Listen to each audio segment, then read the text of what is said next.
Good morning, everyone. It's going to be a little bit of a dark video. I apologize for that in advance, but I want to get this out.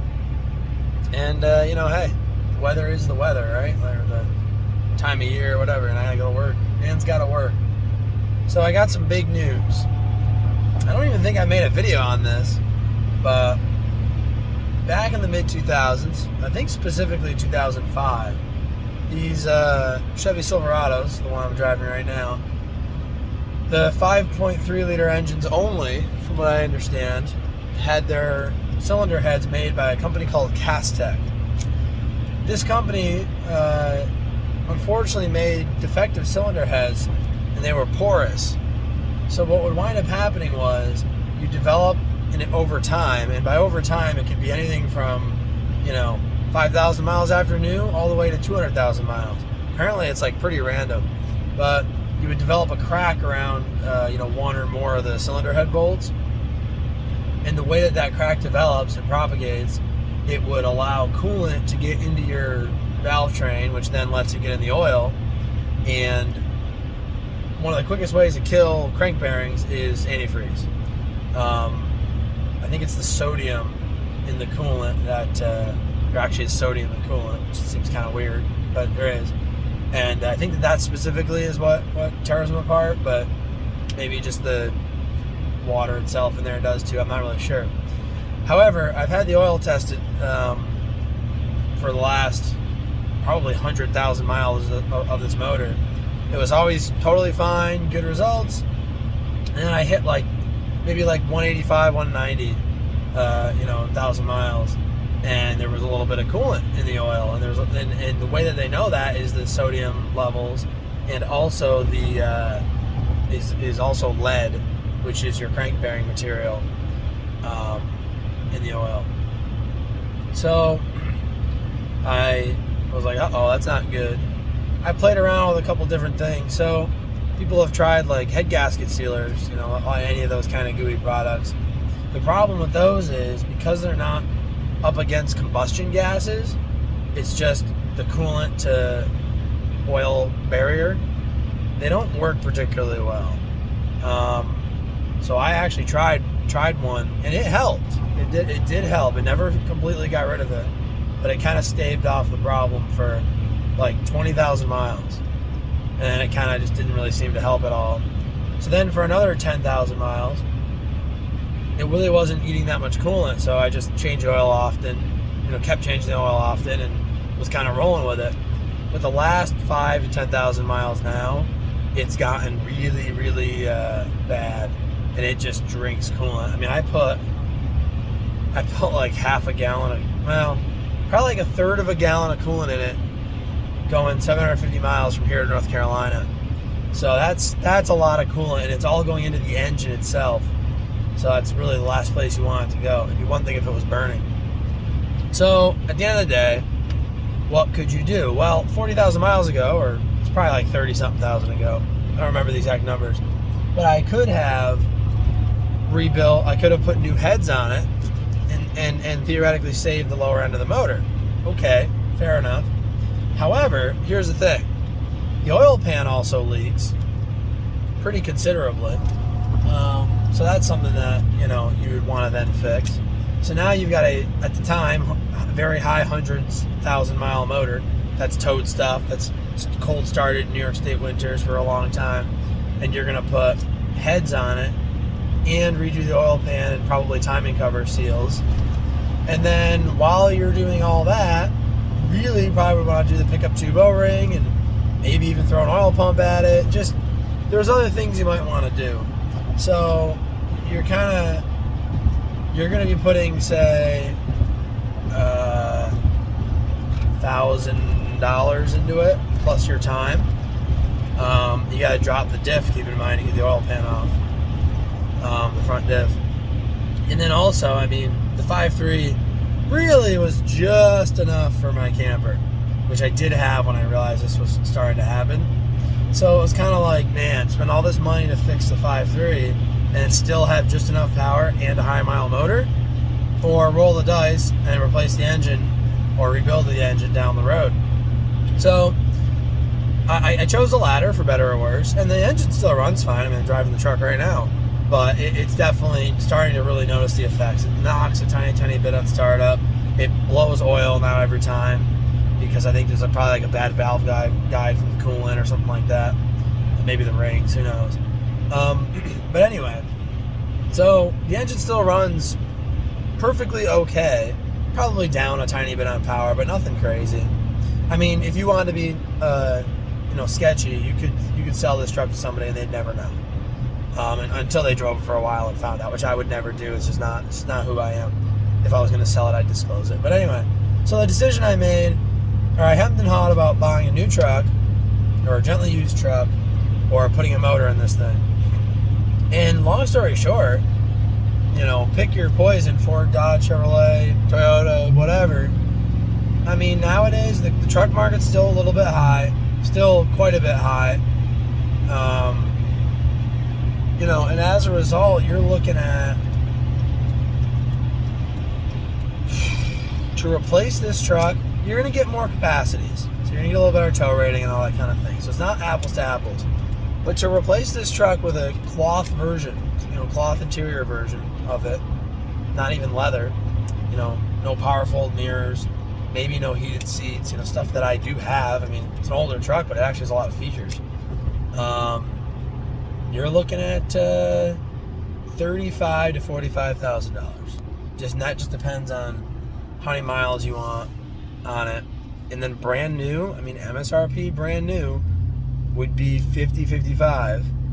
And I'm talking, again, I'm not talking like LTZ level. I'm talking like an LT or a, Hemi Bighorn or an F-150 like XLT or whatever. And again, so, drivetrain wise, you would get a lot of improvements, power wise and everything. But it's a lot of money.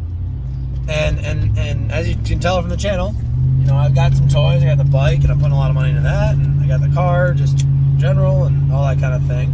And I love using those things. And the thought of having a truck just sitting there with a pretty hefty payment on it, doing a whole lot of nothing until wintertime or until I go to tow a trailer, just doesn't sit super well with me.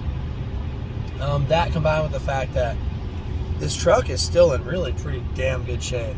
I mean, the frame is super solid. The body's, 6, 7 out of 10. And I only say that low because like the rockers are getting a little soft and whatever, but nothing super major that's really going to fail within the next year or two, I don't think. So I said to myself, I'm like, man, if I get a motor bill or buy a crank motor or whatever, the rest of the drivetrain as well has been replaced over time and things have been done. So I'll wind up with a pretty low mile truck where it counts. So I finally, after a little bit of procrastination and just overthinking, it's what I'm good at, but I did finally purchase a motor for it. So the truck will be getting an LQ9 6-liter. So that, for those who don't know, came in like the Silverado SS, came in the Yukon Denali's back in the day. It's just a little bit of a hot-rodded version of the LQ4 60 that would have been in any year 2500s. The cool thing about it is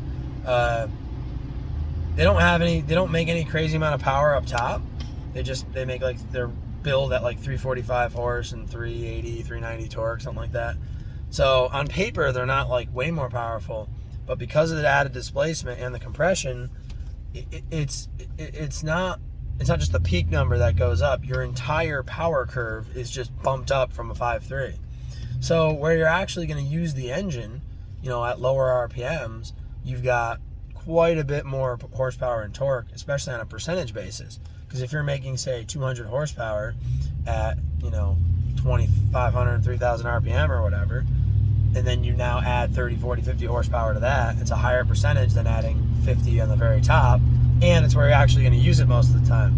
So, this doesn't need to be a race truck. I don't care if it's particularly fast. I want it to tow well, at least well, relatively speaking, to what it is.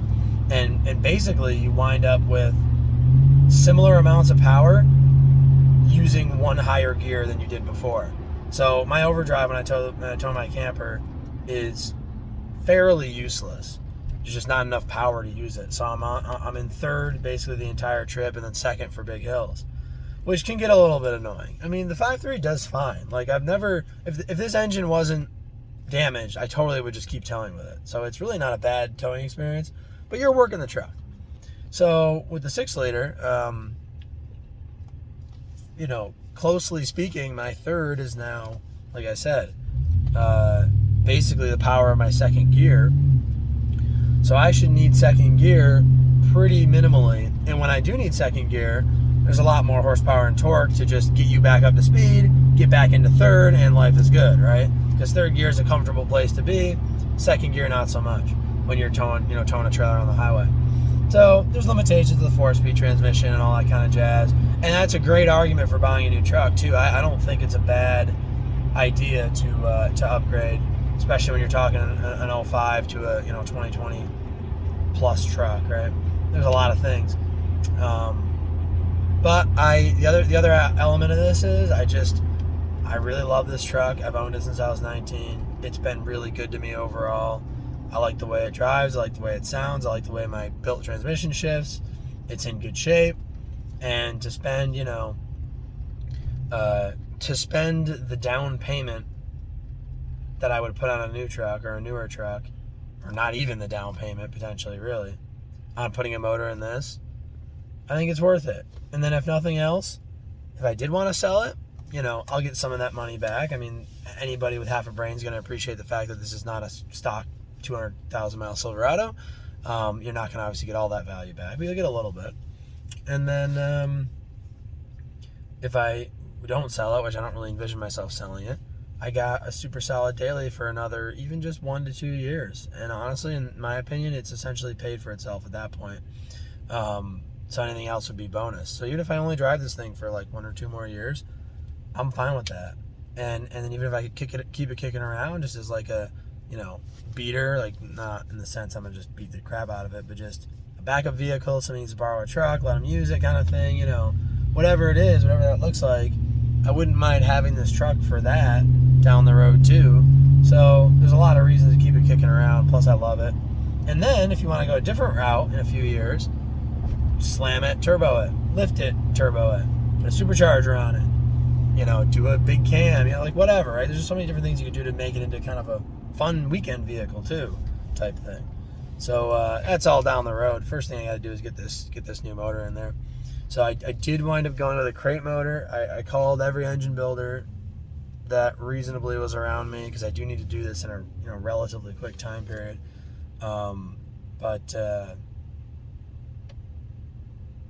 Yeah, nobody could do it. So I'm like, I got, a month or 2 that I'm willing to wait because I'm afraid this motor is not going to last much longer than that if I keep driving it. So I've been driving my car as much as possible. We've actually gotten some good weather here. And, I'm trying to just mitigate the time that this thing spends driving. So anyway, basically, I made this giant video to kind of explain my logic and also let you guys know that that's a video series that'll be coming up. Now, I'll warn you, because I'm on a bit of a time crunch to keep the truck up and running and driving, it's not going to be super detailed. I'm probably going to set a tripod out and take a bunch of video, and I'll just edit out, wherever there's some good dynamic of people working or whatever, or just things that are worth showing, and I'll make it into a couple videos or something. But I don't know enough about pulling engines and replacing engines to do a tutorial. I'm going to be kind of teaching myself as I go, so that's kind of the last thing I think would be fair to do to somebody. So I don't really feel comfortable doing that. And like I said, I'm on a bit of a time crunch, so I'm going to do the best I can for you guys. But, at the end of the day, too, this is my daily for the winter, and it is the middle of winter. And I need the truck running to get to work and all that kind of stuff. But then also, April 1st is our first camping trip of the year, so I really need everything installed, broken in, new tunes from Black Bear, and just like ready to rock and roll, comfortable driving it, 2,000 to 2,500 miles round trip or whatever. So we'll get it there. We just gotta work hard and get all the parts and grind and do it. So anyway, guys, thanks for watching. God bless America, and I'll see you on the next one.